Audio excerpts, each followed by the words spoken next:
Alright, so we're going to start our next lesson. The essential question for this one is, how can I describe relationships between sets and subsets? And this one, this lesson is called the real number system. And this one has a lot of vocabulary, so all the vocabulary I'm about to describe you need to write in your interactive notebook on your vocabulary slides and define them and add a picture. So let's start off by talking about rational numbers. And rational number, it's a number that can be made by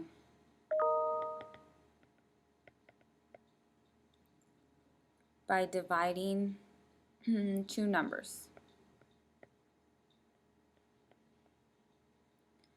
So for example, we have 1 over 2, so 1 divided by 2 will get me 0.5.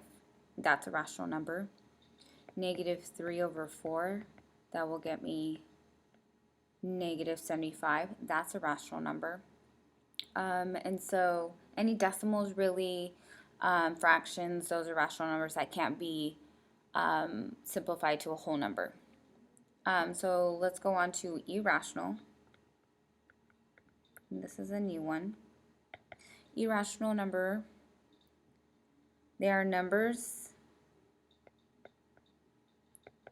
that go on forever with no pattern.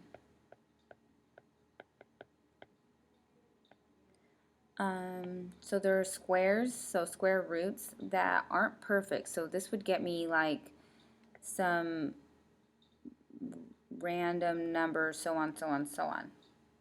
Something like that. So squares that are not perfect, because perfect squares are like square root of 4, that's 2, right? Square root of 9, that's 3. Those are perfect squares. Because 3 times 3 would be 9, and 2 times 2 would be 4. So they're just squares that aren't perfect. There's not a perfect whole number that would get me square root of 5. Also, an example of irrational is pi. Pi is always irrational. It goes on forever. It's like 3.14, and it goes on, and it's never ending.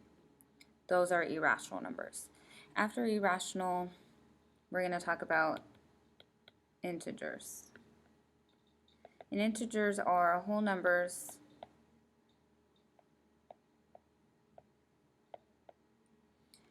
and their opposite.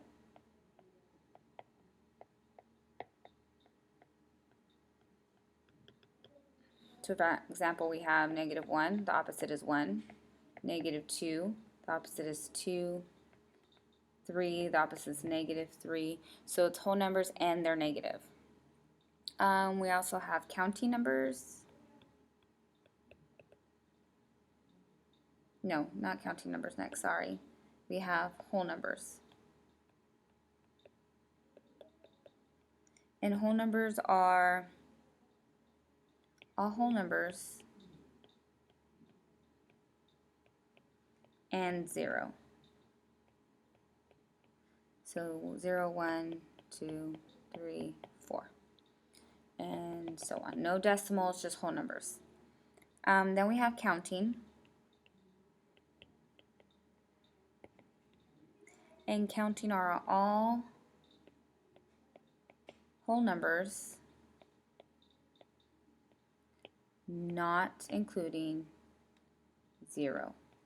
So 1, 2, 3, 4, and goes on forever, but not 0. That's the difference between whole and counting. So we have all of these, and so now we're going to set it up into a diagram.